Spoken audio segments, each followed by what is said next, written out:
Hello, beautiful, and welcome to the podcast where we're moving the conversation forward about the choices you make in your daily life.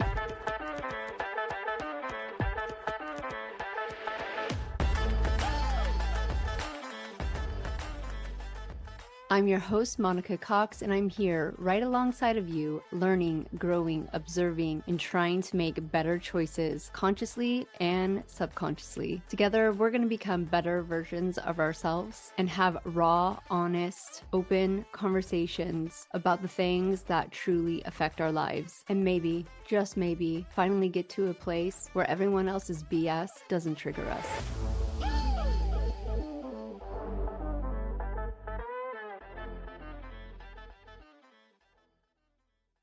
Movement was like, you can do it all and you can do it better. I'm like, no, I fucking can't. Nope.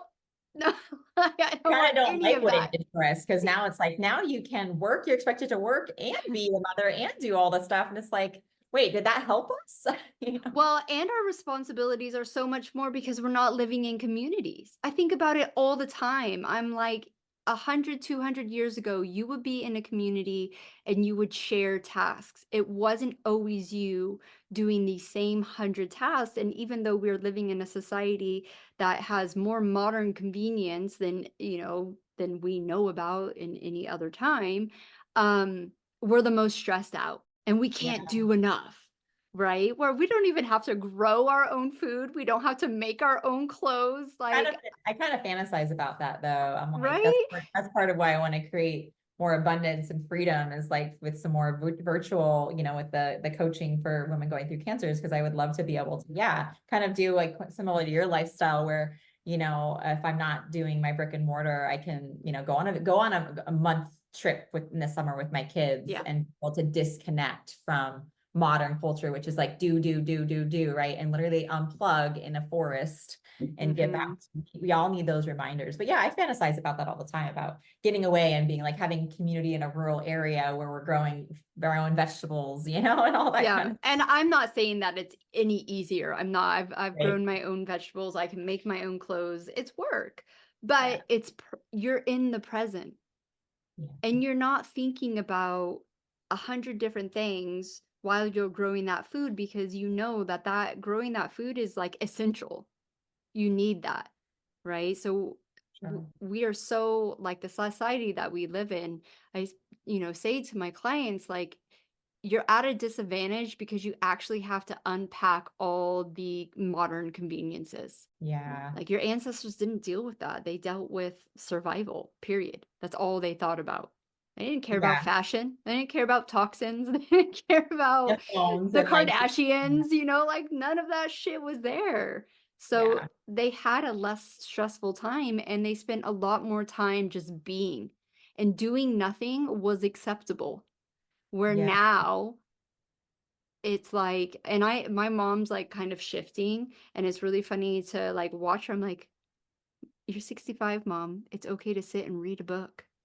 Yes, like No not one's have gonna guilt judge about you. that. Like I give my patients all the time permission. I'm like, because like when they're on their fertility journey or healing from anything else, I'm like, when you are laying down resting, I want you to hear my voice. I'm giving you permission to do this. Have full permission, because sometimes if they're not able to do that for themselves, I'm like, I'm telling you to do this. Like it's okay. I'm giving you full permission to do nothing, to just rest, especially when they're in that 10-day wait and they're just like and like early on in pregnancy, especially they've had history of miscarriages after miscarriages, like, and they've worked their whole life, right? And super productive. It's like, it can feel really weird to not be Yeah. productive, right? And so I even struggled Absolutely. with that this weekend. I was like, I had a whole bunch of things piled up and I was feeling really tired. And so I had to honor that. So laundry did not get done and the dishes were there. And that causes mental stress after so much time if it's like that. But asking for help, like I told my husband, I'm like, I'm a little bit more tired. He helped up with, he picked up with the laundry, like honoring that and asking for what you need. Giving yourself permissions, easier said than done, that's for sure. Exactly. And I think too, bringing the children into it. People are always like Godsmack. They're like, your kids do what? I'm like, yeah, my 6-year-old unloads the dishwasher because he's part of the household, right? They have to learn those responsibilities along the way.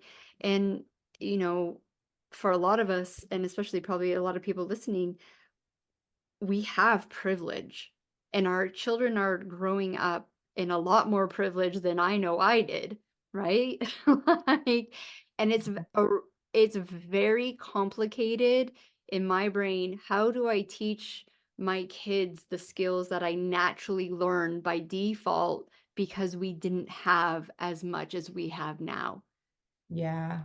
you Was it you know? that told me privilege is the fear of frustration? Was it you that said that? I Some wish, because that some sounds really wise good. woman, some wise woman somewhere on some podcast or some book that somebody recently was like told this story about this privileged kid that like freaked out because he couldn't get on like a flight or something. And they were like, that's an example of like kids now don't have frustrations because we try to Mhm. like make it so that they don't have those frustrations. And if they feel frustration, sometimes we feel bad as parents. And it's like, no, we shouldn't feel bad when they have a frustration, especially if you're an empath like myself. It's like, no, we can't feel bad when they're having a frustrating moment. They're going to have to Exactly. learn how to work through that because Yeah. life is going to throw them a lot of hard stuff and a lot of frustrations.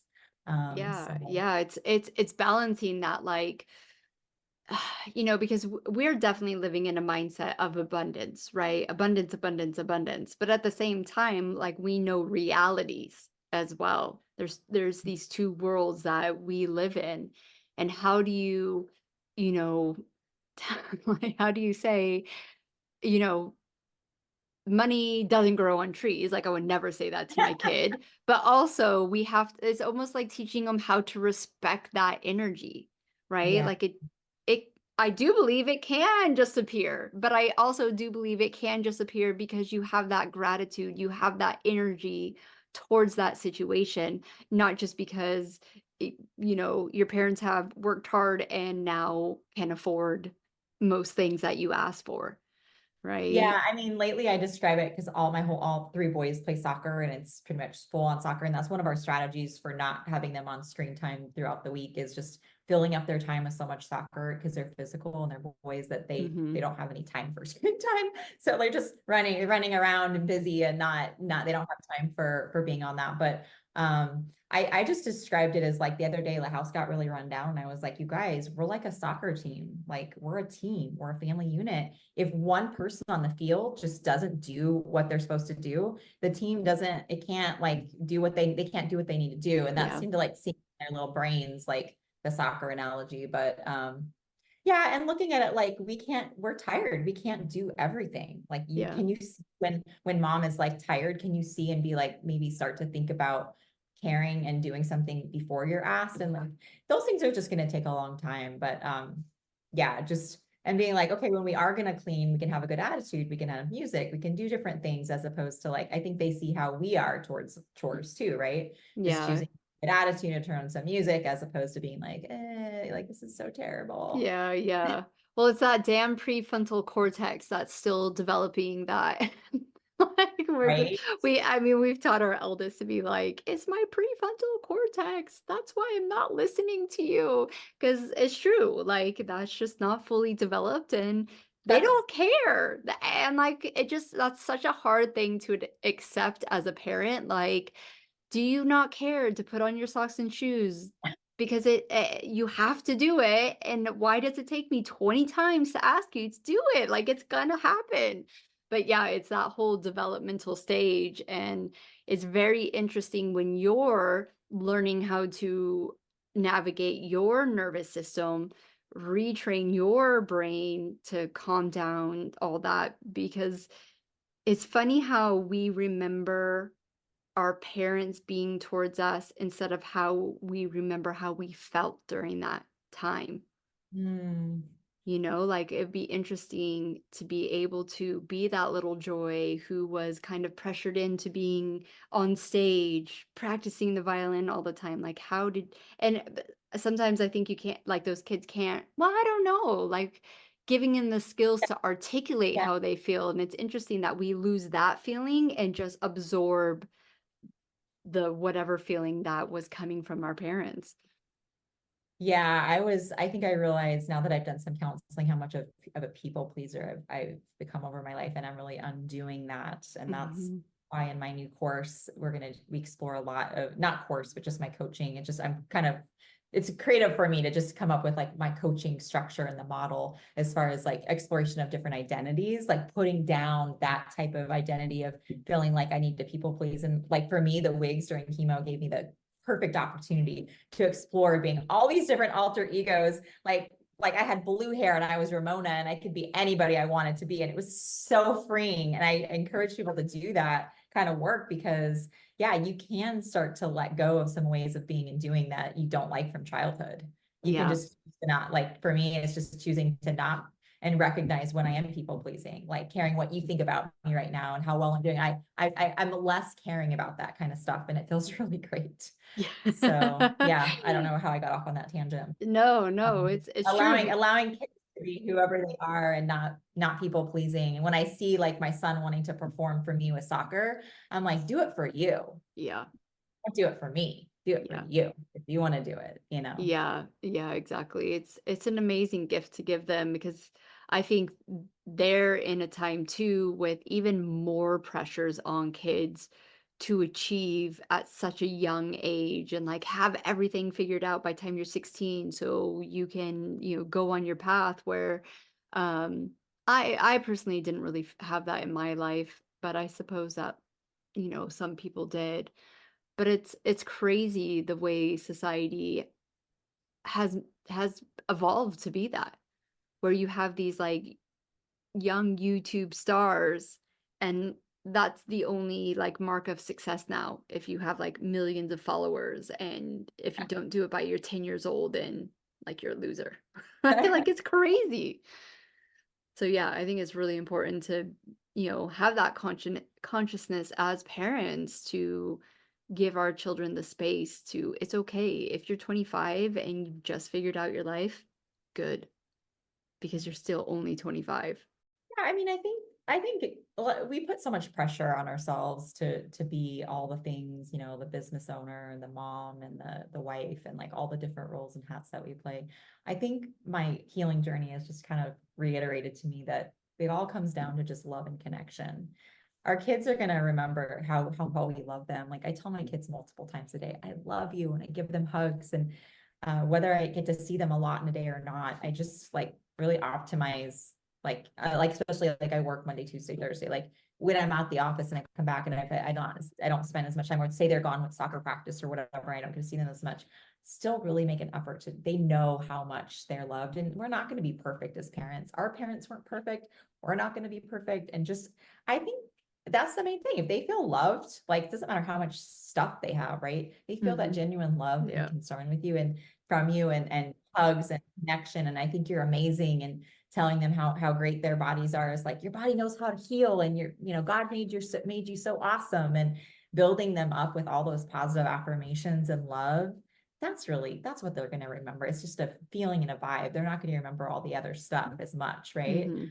Yeah. So yeah, I think that's what it kind of comes down to is prioritizing intimacy and love and connection and what you do at work in your relationship with your spouse or your partner and with your kids. Because really, like at the end of the day, that's what matters is the love and the connection and keeping that in perspective. So Yeah, yeah. absolutely. It's just, everyone's chasing something, and once you figure out that it's just the pure joy in creating your life, you will get to probably even better than what you're trying to chase, Oh, I love that so much. you That's so know? wise. You have so much great insight from just all the work that personal work that you do and all the work that you do with women. Women are so blessed to do work with you, Monica. Oh, thanks, Joy. You like Yeah. all of your posts are so on point with just like mindset stuff. Um, Well, and I mean, it just comes down to the radical responsibility, right? Because I was that person who had it all and still wasn't happy. And so mm, when you're radical of like, wow, why is that? Then, and if you're willing to go open Pandora's box, you can have that, yeah, right? I'm definitely following kind of in those steps. It's like I'm really following joy and pleasure and play right now. And I'm not as much concerned about what it's going to turn into. Yeah. Like with work with women with counseling, I'm like, I don't even know like I'm not even concerned about how people are going to come to me. I just know that they will. I'm just following what feels good in my heart, my gut, my Mhm. intuition. I'm not overthinking it. I used to overthink it. And then does it make sense? And is this the right thing? I'm just literally doing, because we can put off so many things with like, is this the right way? I'm just like following what my gut is telling me. And Mhm. really, like, it's an experiment, really. And it's It kind of is. the experiment, just like I'm doing tango, not for any of the reasons, just it lights me up. And I said, I've always wanted to do it my whole life. So like do those things, even though you're a mom and you think, oh, I can do that later or whatever, like do those things that light you up, Yeah. follow Yeah. that, whether it be in business or whatever, take time for yourself to fill your cup when you're on the journey, and just do it for the pure pleasure of doing it, not Yeah. because it's gonna amount to something or make money or, you know, Exactly. yeah. Yeah, and that's a hard lesson to learn. And I mean, if this is the first time you're hearing it, I can almost guarantee it's going to take you another 100 times to hear the same exact thing before you release that attachment to the outcome. That's what surrender is, and that's the biggest question I always get. How do you surrender? How do you surrender? It's just practice. Just keep showing up, keep doing it. It's like, maintaining a good healthy diet. You have to keep up. Sometimes you'll stumble, sometimes you won't, type of thing. Exercise. Sometimes you won't, sometimes you will. And yeah, it's just continuing to show up in your life and prioritizing those things that light you up for no other reason and you can't explain it. And I think we did grow up in a society that um they kind of poo-pooed, well, that can't make you money, so that's pointless. So you stop it completely, or you never pick something up. Like, I will learn how to play the guitar before I die, right? I know that I will, but I've never done it because, like, well, what financial reward or what kind of things? Like, I've always had that in the back of my head. It's like like, this is crazy. I've carried a guitar around for 14 years, Joy, and I still don't know how to play it, but it will Yeah. happen. I think you just go for it. I think the creative juices and the things that flow when we do things that are outside of our comfort zone and outside of like our like status quo really can energize other parts of our life that we would never imagine would be energized Yeah. by picking that up, then doing something, and just the neuroplasticity of trying something new and doing something new that you've never done before, right? I think can spill out into how you parent, how you love, how you are as a spouse, how with your work. Um, and it is, with your fertility patients, I feel like it's probably the hardest to talk to those people about, like, just enjoy your life. Cause I feel like that's a really hard discussion. Right. And I think that's a lot of the work that you do is like focus on joy in the present. And I feel like that's it's hard for me to say that to some of my patients. Cause I feel Yeah. like I remember when I wanted to have my first son, how much that felt like such a driving force. Mhm. I don't know. When you say that to patients, how does that fall for people? Like just follow, find I some think joy in the a lot moment. of the time that people come into my one-to-one space, they're ready for it. They're done with Okay. the bullshit. Yeah. That I think there's different levels, just like with any kind of health journey. Not what levels or space, or like you start here, you end here. Where are you on the path? So, and that's why I said, like, if this is the first time you're hearing this, it's going to take you a while for it to actually sink in and you to apply it, because it applies to everyone. And especially when you're going after a goal or like manifesting or you want a baby, a lot of the things that you're doing in your life are blocking you from getting there in the first place. So, as you know, in the healing journeys, there's dark times, there's sadness, right? And with a fertility journey, you can let that completely just get on top of you and just consume your whole life. Your whole life is like a 2-week wait, right? Yeah. And until you hit rock bottom with that, and you finally see, like, that ain't working. Everything that I was doing, the IVF, the this, and this is not working. I have to radically change. And it's when you release and you surrender, you bring that joy, which when I'm talking about joy, it's just the simple things that light you up, right? Let your Whatever that life is your is. medicine. Your life is Yeah. medicine. Yeah. Yeah. Or like clearing space. Like most of my clients have this bedroom that's full of shit. I'm like, and the doors close. I was like, well, just think of that on an energetic level. You don't have to make it a nursery, but make it like a craft room or a welcoming guest room. And every time you walk by it, it brings you joy, not this dreadful feeling, you know? And so it's looking at spaces in your life that you can do that no matter where you're at and go, okay, I can change that. I have control over that. And that's energetically giving me a vibe, whether it's a good one or a bad one. And that's contributing to my overall like default energy. Yeah. Um, so it can be an interesting conversation to have with someone who is in victim mode, but that could be in any kind of journey, a cancer journey, fertility journey, Yeah. divorce, parenthood, like Yeah. I know parents look at me sideways when I tell them the truth. You got two little ones? It's gonna be fucking hard. I don't even care. I was Mary Poppins. I was Mary Poppins, and it was hard for me. Very hard. And I think the only people who might not find it hard are the women and the men who have dealt with their bullshit Yeah. and they're not getting triggered by these underlying patterns that they might not even know are there, or they have full-time sport, like lots of help and they're Yeah. not trying to all do it on their own. Their parents are around, they have aunties, maybe they can afford to hire like a part-time or full-time nanny. They have a Yeah. cleaner, like whatever it is, Yeah. they're not doing it all on their own. I think that's the two ways you can avoid the pitfalls of modern day parenting. Yeah. Deciding on which areas you might need to ask for help in. I Hmm. think And is really most of important. us don't want to ask for help. We can do it Yeah. all. I think my healing journey helped me really get a lot more comfortable with asking for help. Like Mm-hmm. I can't do it all. Mm-hmm. And yeah, parenting is really difficult. When you ask for what my aha moment was with like my cancer and my healing journey, I think there is one more kind of just in closing, if we're getting ready to close, is just like you're the N of one. Like I've been listening to this book recently called Cure, talking about spontaneous healings, and another one called Mind Over Medicine. And it's just talking about how you can't look for always like the bulletproof one thing that's going to make you heal based on what somebody else is telling you to do. You Mm-hmm. have to figure it out and do the work for yourself. Yep. Like we are guides, like Monica, you're a guide for yours. I'm a guide for my patients. And a lot of the healing comes from the connection between two human beings, right? The belief and the trust, like, and that support, that loving heart to heart connection support. People feel supported and they do better, right? They heal, they get pregnant. They believe in their body's ability because we're helping them believe in their body's ability.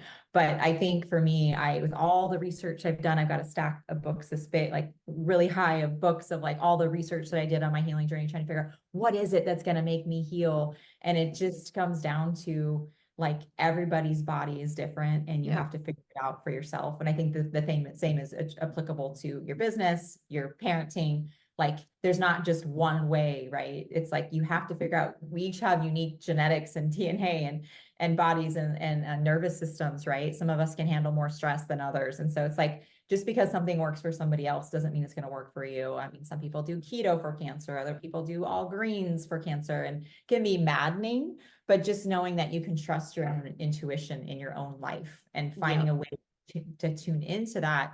Fear will make it so that you can't hear your intuition. I know that firsthand.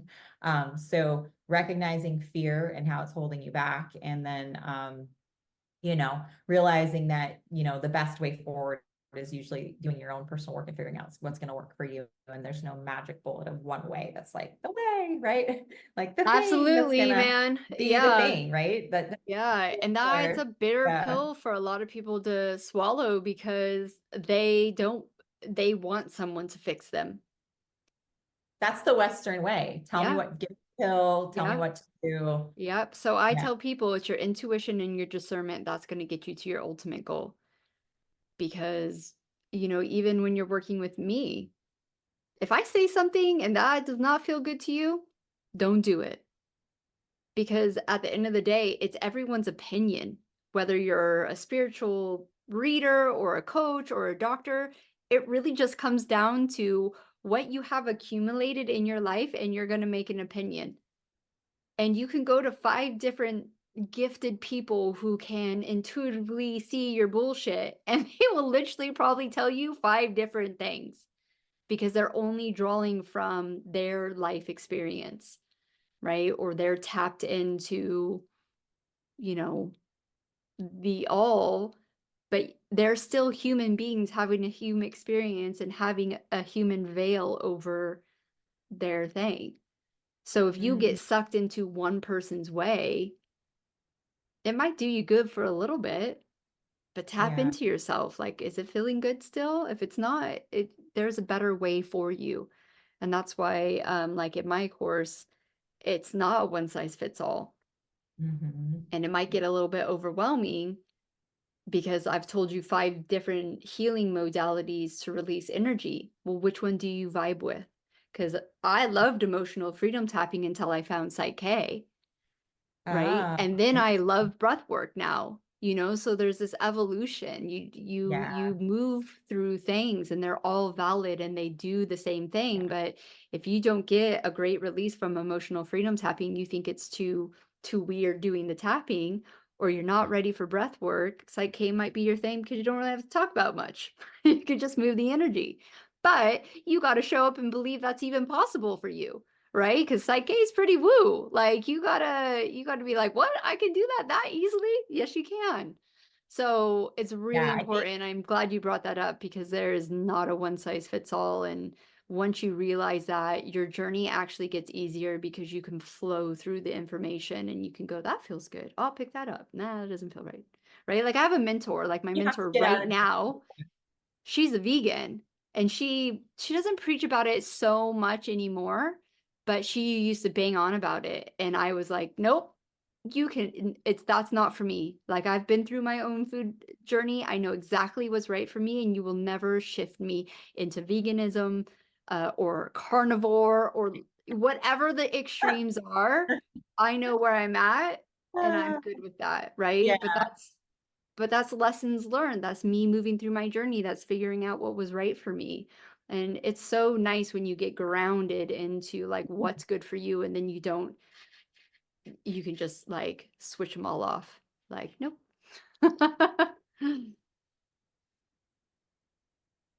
Yeah, I mean, I think it does take before you find some of the things, does take sometimes like an opening of your paradigm, right? So like exploring the different things, but then coming back to your intuition. Like I think for me, like my paradigm was so like natural medicine. I still am triggered when I see people heal, just they just did all natural things to heal.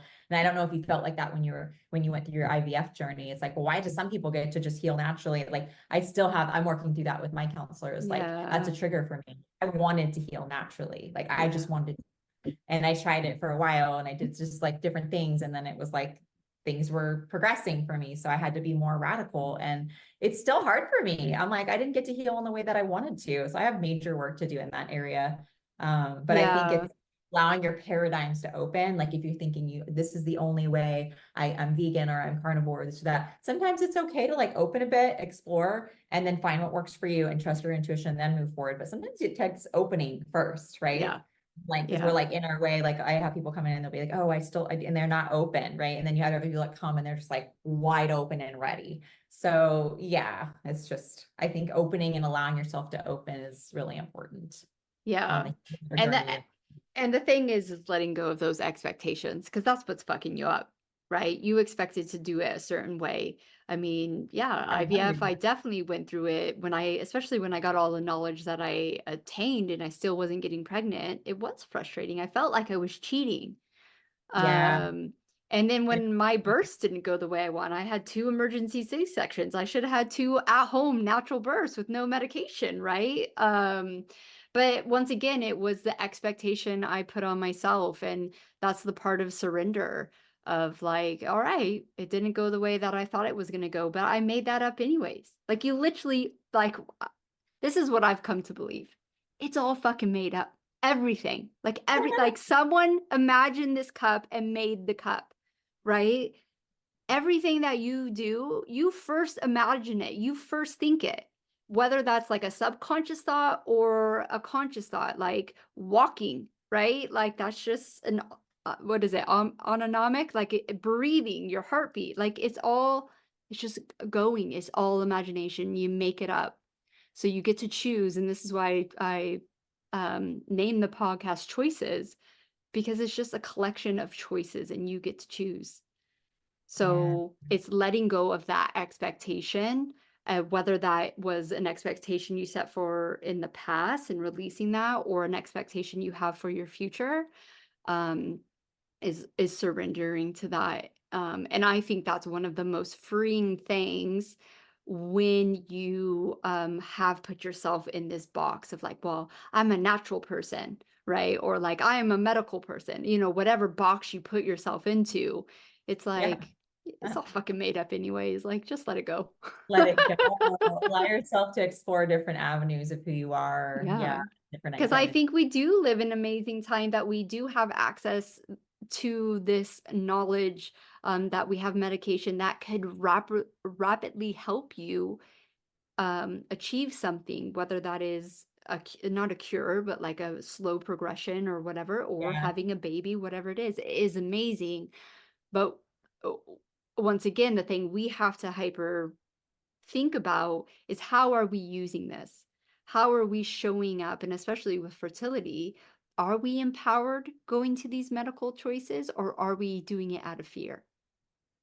Right. And I Yeah. think that what you, a lot of times, I feel like we both do is like allowing people, like if you are going to choose a medical intervention or Western medicine, it doesn't have to be like you're just depending on that. All the things that you do leading up to that to Hmm. create healthy epigenetics, prepare your body, all those things, mindset, all of that is like you don't just have to rely on the one. And so, like I was reading in that book that I was mentioning, it was like when you take medicine, your body has to heal twice, one from the disease and one from the medicine. Hmm. So just knowing that if you are going to go that route, like I have with my Western medicine treatments, I did so much integrated medicine, twice weekly high dose vitamin C IVs, grounding, breath work, tapping. Like I did all these, I was like, I'm going to do it all. I'm going to do as much as I can and explore things, but without getting exhausted, right? Obviously, trying to do it all, but just exploring different avenues and knowing that if you are going to go that route, that yeah, there can be some really harsh side effects, and that's where integrative and care, like all the work that we do, supports that so that you actually can recover from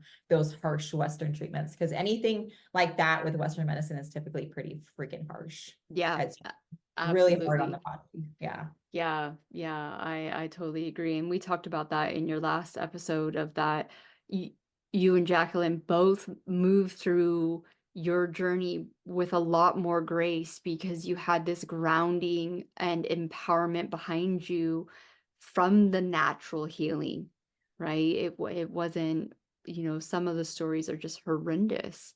Um, but Joy, thank you so much for coming on. I love talking to you. You're such a ball of light and inspiration. I know you're going to do amazing things, in the future with your support for women moving through difficult times, whether it be fertility, cancer, motherhood, business, whatever you land on. But let the listeners know where they can find you. Yeah, so joyrising.com, or actually joy, excuse me, it's my brand new website. It's joyrisingcoaching.com, and you can utilize coaching for going through seasons of difficulty, whether that be cancer, fertility, trauma of any kind. And we work through exploration of play, pleasure, and identity work through seasons of grief and suffering. So if you're going through a healing journey, you can find me there. If you're local in Arizona and you want to get some fertility acupuncture and Asian medicine support, then it's joylechner.com. On Instagram, I'm Joy Wellness Fertility. So yeah, that's it. Yay. Yeah. And those will all be down in the show notes. Thank you once again, Joy. Always a pleasure. Thank you. Thank you so much again for joining us here on Choices. You can go ahead and leave a 5-star review because we're all friends here. But if you really want to move the conversation forward, please connect with us on our social media accounts, which you can find the links below. Have a beautiful week, and we'll see you next time here on Choices.